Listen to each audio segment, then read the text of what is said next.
दोस्तों नमस्कार, बहुत स्वागत है आपका चौकस भारत में। मैं आपका दोस्त ब्रजेंद्र। भाई, विधानसभा चुनाव में अभी वक्त है, कुछ महीने बाकी रह गए हैं, लेकिन उससे पहले कई ऐसे लोग हैं, कई ऐसे जनप्रतिनिधि हैं जो लगातार जोड़ तोड़ और छोड़ की रणनीति अपनाते जा रहे हैं। कई ऐसी पार्टियां हैं जो इस वक्त नई बनी है और उसमें ऐसे लोग हैं जो लोगों को लुभाने और रिझाने की कोशिश कर रहे हैं। कुछ बातें हैं इस बाबत जिसको हम लेकर आज आपके सामने साझा करने पहुंचे हैं। दरअसल हमें यह जानना जरूरी है कि भाई इस वक्त जितने भी लोग हैं वो राजनीति के तरफ, खास करके युवा जो हैं, राजनीति के तरफ अपना मोह बढ़ाते क्यों जा रहे हैं। सवाल यह भी है कि जातीय गणना होने के बाद जिस तरह से परिणाम सामने आए, लोग अपना अपना वजूद ढूंढने भी लगे हैं और उसके बाद लगातार उसी संगठन को लेकर, उसी जाति को लेकर अलग अलग आयाम दिखते नजर आ रहे हैं। तो चलिए हम एक एक करके हम साझा करेंगे, बात भी करेंगे। कई सवाल हैं इस पर, कई मसले हैं इस पर, और आज इसी बात पर हमारा साथ देने के लिए बी मयंक साहब हैं। बी मयंक साहब का परिचय हम थोड़ा दे दें आपको। ये ब्रह्मर्षि विकास मंच फाउंडेशन के राष्ट्रीय अध्यक्ष हैं। इनसे हम कई सवाल करने वाले हैं, तो चलिए हम मिलवाते हैं इनसे। सबसे पहले तो बहुत स्वागत आपका। आपका भी धन्यवाद। मयंक साहब, कई सवाल हैं जहन में, क्योंकि जिस समाज से आप आते हैं और जिस समाज को लेकर आगे आप बढ़ रहे हैं, इस वक्त उस समाज के बड़े नेता जो अब तो नहीं है इस धरा पर, दिवंगत हो गए हैं, बिहार में उनकी कीर्ति और यश देश में भी रहा है, श्री बाबू की बात कर रहे हैं। इनको लेकर के काफी अब राजनीति हो रही है। कुछ दिन पहले ही पदयात्रा किया गया, उसके बाद देखा गया कि आपके भी जो संगठन हैं, ये ब्रह्मर्षि विकास मंच फाउंडेशन, उसके तरफ से भी राज्यपाल महोदय को एक ज्ञापन दिया गया है कि उन्हें भारत रत्न दिया जाए। क्या है इसके पीछे की कहानी? देखिए, पहले तो मैं आपको ये बता दूं कि जो हम लोग का एक डिमांड है राज्यपाल महोदय के माध्यम से भारत सरकार तक पहुंचाने का, एक छोटा सा प्रयास ब्रह्मर्षि विकास मंच फाउंडेशन के द्वारा किया गया है। तो हम लोग का यही डिमांड है कि मान लीजिए हम लोग का क्या, पूरे बिहार का, पूरे भारत का एक ही डिमांड है आज के समय में। जो बिहार के प्रथम मुख्यमंत्री श्री कृष्ण बाबू थे, वो सिर्फ बिहार के नहीं थे, वो पूरे देश के थे। साथ ही साथ उनका एक जो व्यक्तित्व था और उन्होंने जिस तरीके से पूरे बिहार का विकास किया, आज जितना विकास आपको आज दिख रहा है बिहार में, उन्हीं के द्वारा किया हुआ, उनके संशोधन के माध्यम से उनके द्वारा करवाया गया। सही जगह आपको कर कारखाने दिखेंगे, कई रोड दिखेंगे। टाटा मेमोरियल जो आप देख रहे हैं आज जमशेदपुर में है, उनके द्वारा ही किया गया। बरौनी रिफाइनरी उनके माध्यम से ही स्थापित की गई। कई यूनिवर्सिटियां उनके माध्यम से स्थापित की गई। मतलब पूरे विकास पुरुष थे और वो सबके थे, वो किसी भी जाति धर्म से बंध नहीं सकते थे। आप कह रहे हैं कि सबके थे जी, लेकिन आवाज तो उठ रही है एक जो निश्चित जाति है उसके तरफ से। हम अगर भूमिहारों की बात करें तो भूमिहार समाज के लोग ही आवाज उठा रहे हैं कि इनको भारत रत्न मिलना चाहिए। देखिए भाई ब्रजेंद्र, मैं आपको एक बात स्पष्ट कर देता हूँ, जो कृष्ण बाबू है या जो भूमिहार कम्युनिटी है, वो शुरू से एक इतिहास, इसका इतिहास आप उठा के देख लीजिए। वो शुरू से अन्य जातियों के लिए और सबको लेके आगे चलने का एक गुण उस कास्ट में है। तो अब हम ये नहीं कर सकते हैं कि सिर्फ एक कम्युनिटी ही चाहती होगी कि कृष्ण बाबू को भारत रत्न मिले। हाँ, ये जरूर है कि ये कम्युनिटी आगे बढ़ रही है, ये डिमांड उठा रही है, लेकिन पूरे कोई भी जात पात आप देख लीजिए, दलित हो, यादव हो या अन्य कोई भी जातियां हो, ओबीसी हो, कुर्मी, कोयरी, कुशवाहा, जो लोग हैं, सब लोग ये अंदर से इनकी इच्छा है कि कृष्ण बाबू जैसे व्यक्ति को भारत रत्न मिलना ही चाहिए और एकदम मिल के ही रहे। ऐसी यहाँ के जनताओं और हर कम्युनिटी की इच्छा है सर। बिल्कुल। जातीय जनगणना हुआ, जातीय गणना जो हुआ, सर्वे हुआ, उसमें जो परिणाम आए हैं उसमें साफ तौर पर ये दिख रहा है कि अगर हम सवर्णों की बात करें तो सवर्णों में भूमिहार और ओबीसी जो पिछड़ी जाति है उसमें यादव जो कास्ट है वो बड़ा ही गरीब, जो परिणाम आया है गरीब कास्ट है। क्या लगता है आपको, राजनीतिक जो जितने भी दल हैं ये लोग देख रहे हैं कि भूमिहार हॉट केक है इस वक्त, इस बात को समझ रहे हैं लोग और इसीलिए इतना तवज्जो भी मिल रहा है। तो अब इस बात को लेकर क्या इस पूरे रिजल्ट को देखते हुए ये भजाने की कोशिश हो रही है? नहीं नहीं, ऐसा मतलब जो ब्रह्मर्षि विकास मंच है वो तो आपको मैं स्पष्ट कर दूं कि ये कोई राजनीतिक मंच नहीं है। हम लोग राजनीति नहीं करते हैं, डायरेक्ट रूप से सामाजिक कार्य करना है। हमारे जो भूमिहार ब्राह्मण जो आर्थिक रूप से कमजोर है उनको ऊपर बढ़ाने के लिए जो भी संभव प्रयास होता है वो ब्रह्मर्षि विकास मंच के द्वारा किया जाता है। तो हम ये आपका जो सवाल पूरी तरह से राजनीतिक के ऊपर है और अभी जो जनगणना हुआ उसके ऊपर आधारित है, तो मैं आपको ये कह सकता हूँ कि ये कोई हॉट केक और राजनीति का मुद्दा नहीं है। श्री बाबू और जो हमारी जो संस्थान है उसका शुरू से ये डिमांड रहा है कृष्ण बाबू को लेकर कि भारत रत्न मिले और इसका कोई भी अभी राजनीतिक से कोई लेना देना हम नहीं। यहीं पे रोक रहे हैं आपको। आपने कहा कि ये राजनीतिक मसला नहीं है, चलिए अच्छी बात है, राजनीतिक मसला नहीं है, लेकिन एक ही मसले को लेकर, एक ही मुद्दे को लेकर कई संगठन भूमिहारों के ही इस वक्त नजर आ रहे हैं। तो ये क्या है, ये क्या दिखाने का प्रयास किया जा रहा है? नहीं देखिए, ऐसी मतलब आपके सवाल में दम भी है, लेकिन आपके सवाल को मैं इस तरीके से लेता हूं और मैं ये आपको बता दूं कि ऐसा एक कह सकते हैं क्योंकि आज राजनीति है, मान लीजिए उपचुनाव हुआ है, 2025 में विधानसभा चुनाव है और एक साल पहले लगभग इस तरह का एक माहौल बन रहा है, इसलिए आप पत्रकार बंधुओं को लग रहा है कि ये राजनीति हो रही है।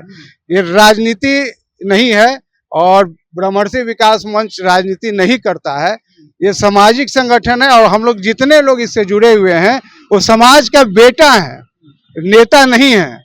इसलिए मैं आपको स्पष्ट कर दूं कि ऐसा कोई ये नहीं कह सकते हैं कि अभी जो माहौल बना वो राजनीति से प्रेरित है और एक प्रेशर पॉलिटिक्स बनाने के लिए इस तरह का आयोजन या इस तरह की मांग की जा रही। मैं इसका खंडन करता हूं, ऐसी कोई बात नहीं है। चलिए मान लिया कि ऐसी कोई बात नहीं है, लेकिन इस वक्त जो स्थिति है वही दिख रही है। बैंक साहब, एक बहुत ही उम्दा और अहम सवाल है कि भाई माना जाता है, लोग कहते हैं कि जो भूमिहार समाज है या सवर्णों का जो समाज है उनको अन्य पार्टियों पर, बीजेपी के अलावा अन्य पार्टियों पर भरोसा नहीं है, ये कितनी सच्चाई है इसमें? देखिए, ऐसा कुछ नहीं है, जैसे इसमें थोड़ी राजनीति की ही चर्चा हो रही है।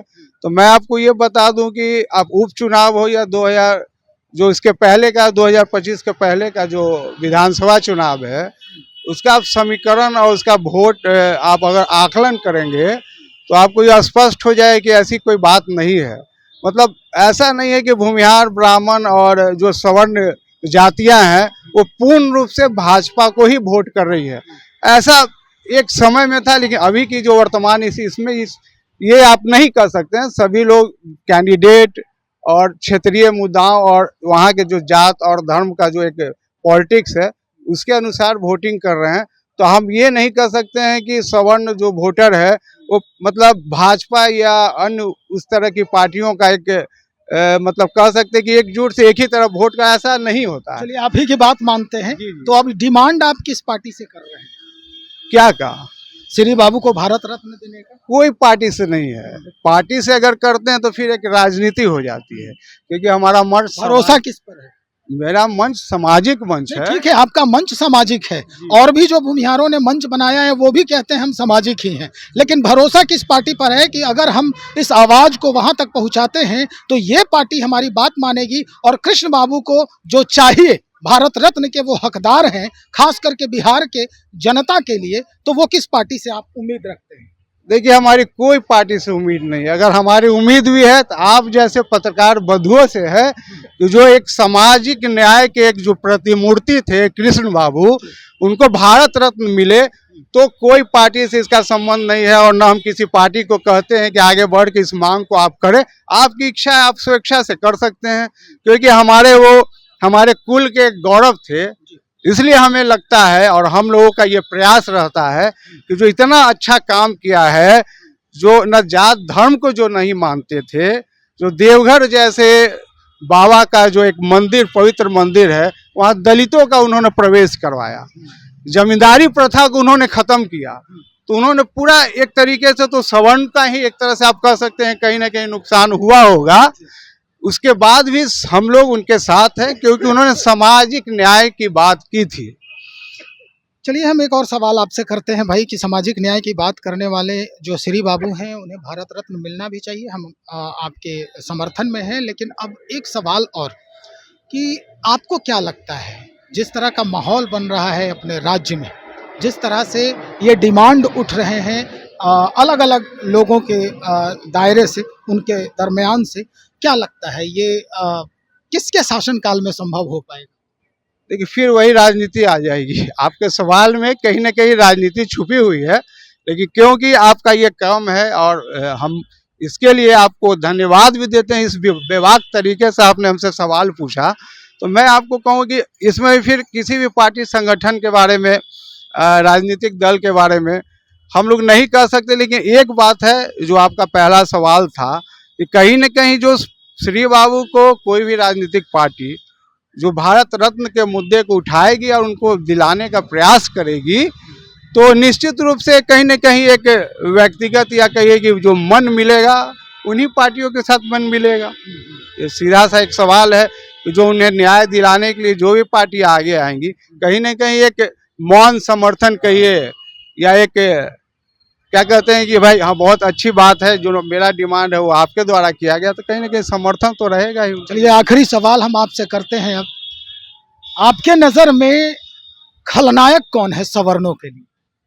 देखिए, ये जो है ना, ये जो मुद्दा है और आपने जो बोला कि सवर्णों का खलनायक, तो इतिहास देख लीजिए, आज कोई ऐसा पैदा नहीं हुआ है जो राजनीतिक परिदृश्य में हम कह रहे हैं। जी, मैं आपकी बात को समझ गया। तो ऐसा कोई पैदा नहीं हुआ है जो सवर्ण को छोड़ के बिहार की राजनीति कर ले। तो ये मतलब आपका सवाल ही वहाँ गलत है। कोई ऐसा आज के समय में, खासकर बिहार में, मतलब आप अभी सर्वे में देखे होंगे कि जो हम लोग का परसेंटेज दिखाया गया, कितने कम परसेंटेज में, अगर 3% लोग हैं, या और ब्राह्मण कम्युनिटी को हम लोग मान लें 6 से 7% है, अदर लाला कम्युनिटी को मान लें, तो सब लेके 10 से 12 के बीच में सिमट जाते हैं।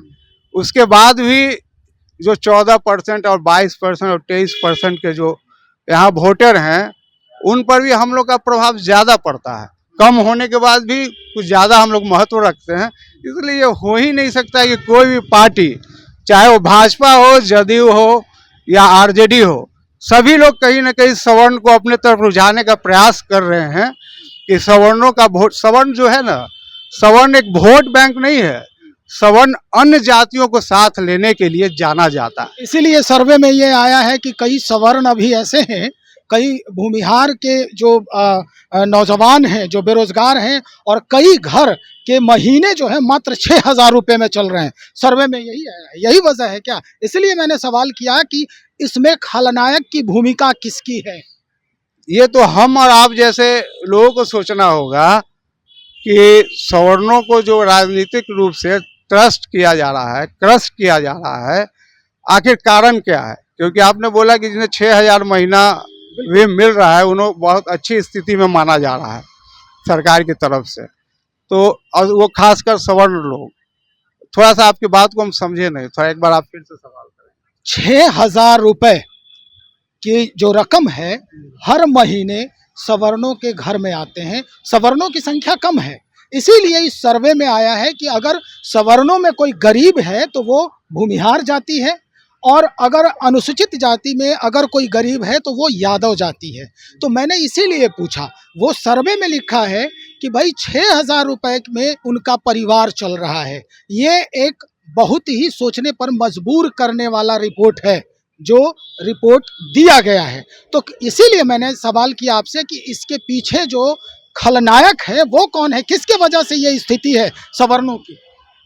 नहीं, जैसे बहुत अच्छा आपने आंकड़ों के माध्यम से इस बात को रखा, तो मैं आपको इसमें यही कहना चाहूँगा कि जो इसीलिए तो कहा जा रहा है ना, चारों तरफ एक ऐसा माहौल बनाया गया बिहार में कि सवर्ण समांतवादी होता है, बहुत पैसा वाला होता है, बहुत खेत बाड़ी उसके पास है। और आप देख लीजिए इस सर्वे में क्या है, 6,000 जिसकी मासिक इनकम है उसको बहुत अच्छी स्थिति में दिखाया गया है। तो आप कैसे कहिए कि सवर्ण समांतवादी और आर्थिक रूप से बहुत मजबूत है। आज भी वो आर्थिक रूप से कहीं ना कहीं कुछ परसेंट लोग जरूर है कि अच्छी बात है, अच्छी स्थिति में है, लेकिन आज भी 80% लोग वही बुरी स्थिति में गरीबी में जी रहे हैं। तो ये तो सही बात है, ये सोचना होगा जिन्होंने इस तरह का माहौल बनाया सर्वे के माध्यम से। हम लोग को ये लगता भी कि जो सर्वे है ना वो जमीनी सर्वे नहीं है, कहीं ना कहीं इसमें बहुत सारी खामियां हैं जो हमको लगता है आप लोग जैसे पत्रकार महोदय को भी लगता होगा। तो जमीनी सर्वे होना क्या चाहिए था आपके नजरिए से, क्या होना चाहिए था जमीनी सर्वे? देखिए, जो सर्वे और जाति में जो बात बांटने की जो बात हो रही है ना सरकार के माध्यम से, वो तो अभी इसकी जरूरत ही नहीं है बिहार में। अभी जरूरत है आर्थिक रूप से जो भी कम्युनिटी, चाहे सवर्ण हो, ओबीसी हो, बैकवर्ड हो, या जो भी कम्युनिटी, उसके लिए सरकार क्या करती है उसकी गरीबी को दूर करने के लिए। हमको लगता है कि सर्वे से और जातीय जो एक सर्वे का बात हो रहा है उससे ज़्यादा मेन मुद्दा और गंभीर विषय है कि उस तरह के गरीब व्यक्ति को किस तरह से उठाया जाए। तो पहले इनकी आर्थिक रूप से समृद्धि कैसे हो, हमको लगता है सरकार को इस पर ध्यान देना चाहिए, न कि सर्वे और ये जो आप आर्थिक रूप से जो भी बोल रहे हैं, ये तो एक तरह से राजनीति है, लोग राजनीति का खेल खेल रहे हैं। लेकिन कहीं ना कहीं जो आर्थिक रूप से कमजोर, उसके जमीनी स्तर का जो मुद्दा है वो सरकार को पहले जमीनी स्तर के मुद्दा को ही उठाने के लिए आपने संगठन बनाया है मैंग साहब, और कई ऐसे संगठन हैं सवर्णों के द्वारा जो चलाए जा रहे हैं। मुद्दा उठ क्यों नहीं रहा है, सिर्फ कृष्ण बाबू पर क्यों केंद्रित हो गया है आप लोगों का नजरिया? देखिए क्या है ना सर, पहले भी मैं आपको बताया कि कृष्ण बाबू सिर्फ सवर्ण के नहीं है, पूरी कम्युनिटी के वो हैं, और पूरी कम्युनिटी उनको विकास पुरुष के रूप में देखती है। तो ठीक है, आपने बोला कि क्यों सिर्फ भारत रत्न की ही बात आप लोगों से हो रही है, क्यों नहीं जो आर्थिक रूप से कमजोर है उनके लिए आप लोग क्या कर रहे हैं। तो मान लीजिए कई संगठन क्या कर रहे हैं, मैं उनकी बात नहीं करता हूं, लेकिन मैं अपने बारे में, हमारी जो संगठन है ब्रह्मर्षि विकास मंच फाउंडेशन, उसके माध्यम से हम लोगों ने जमीनी स्तर पर बहुत सारा कार्य करने का प्रयास किया है और जो निरंतर जारी है। तो उसमें मतलब एक दो चीज़ मैं अपने संगठन के बारे में आपको बता दूं कि जो कई सारी योजनाएं सरकार की हैं जो सवर्ण भी जिसका लाभ उठा सकते हैं, उनको ज़मीनी स्तर पर जानकारी नहीं है, उस जानकारी को लेके उस तरह के गरीब सवर्णों के पास हम लोग जाते हैं। आर्थिक रूप से और स्वरोजगार के रूप से और शिक्षा के रूप से सरकार की योजनाओं में उनको किस तरह से लाभ दिलवाया जाए, उसका हम लोगों ने बहुत सारा प्रयास किया है, जिसका कहीं ना कहीं हम लोग को एक बड़े मानक में उसका एक असर दिख रहा है कि गरीब सवर्ण के जो शिक्षित लड़के हैं तो कहीं ना कहीं उस माध्यम से सेट हो रहे हैं, जो ब्रह्मर्षि विकास मंच के माध्यम से उनको आगे बढ़ने के लिए प्रयास जारी है हम लोगों का। क्या लगता है कि अब जिस तरह का सर्वे आया है कि भाई सवर्णों में भूमिहार और जो पिछड़ी जाति है उसमें यादव जो लोग हैं गरीब हैं, सबसे ज़्यादा गरीब हैं, सर्वे में जो आया है रिपोर्ट, इन लोगों को अब एक छत के नीचे आ जाना चाहिए मानसिक रूप से, एकदम आना चाहिए। आपने पहले ही कहा कि जो सवर्ण 6,000 उनको मिल रहा है वो भी सरकार की नज़र में बहुत अच्छे स्थिति में है, जबकि सर्वे में यह स्पष्ट हुआ है कि सवर्ण में कितने गरीब लोग हैं। और आपने बताया कि अभी जो आया है रिसर्च, उसमें ये यादव कम्युनिटी के बारे में आपने कहा कि वो भी काफ़ी गरीब, सबसे गरीब कम्युनिटी के रूप में दिखाया गया है। तो सबको सही बात है, जात पात छोड़ के एक ही मुद्दा होना चाहिए, एक ही जात होनी चाहिए, अमीरी और गरीबी की। तो लोग को समझना पड़ेगा कि आर्थिक रूप से अगर गरीब हैं तो उसमें कोई जात नहीं है, जात एक ही है, गरीबी, चाहे वो सवर्ण हो आर्थिक रूप से या गरीब दूसरी अन्य जातियां हो। इसलिए सबको एक साथ आके सरकार के ऊपर भी प्रेशर बनाना चाहिए कि जात पात का मुद्दा आप बंद कर दीजिए, अब ये चलेगा नहीं। बिहार की जो जनता है बहुत ही जागरूक हो चुकी है, इस बात को अच्छी तरह समझती है। अब जो मुद्दा है वो गरीबी का मुद्दा है। सवर्ण में और अन्य जातियों में ही लोग गरीब हैं, तो आप गरीबी को किस तरह से हटा सकते हैं और गरीब को किस तरह से संपन्न कर सकते हैं, और आपकी क्या योजनाएं हैं जो इस तरह के जनता को लेके पटल पर किस तरह से आप इसको ला सकते हैं, यही मुद्दा बनेगा। और जात पात का मुद्दा अब खत्म हो गया, दूर की बात। चलिए, बहुत शुक्रिया जानकारी देने के लिए। बी मयंक बातचीत कर रहे थे इस पूरे मसले पर कि आखिर होना क्या चाहिए। हम डिमांड तो कर रहे हैं कि भाई श्री बाबू को भारत रत्न से सम्मानित किया जाए, ये पूरे बिहार के लोग चाहते भी हैं, लेकिन जो असल मुद्दा है जिसके बारे में बहुत कम लोग चर्चा करते हैं, इस वक्त कर रहे हैं, क्योंकि भाई विधानसभा चुनाव भी है और जनता इस समय मालिक हो जाती है जनप्रतिनिधियों के लिए। 5 साल क्या होता है ये सब जानते हैं, लेकिन उसके पहले वोटिंग के समय क्या स्थिति होती है, ये यही वक्त है जब जनता को अपने जनप्रतिनिधि से जो सही डिमांड है वो करने की आवश्यकता है। तो चलिए, हमें इंतजार रहेगा बिहार की जनता क्या सोचती है इस पूरे मसले पर, इस मुद्दे पर, और किस तरह से फिर सरकार इसे पटल पर लाती है। हमें इंतजार होगा। बने रहिए हमारे साथ। बहुत शुक्रिया।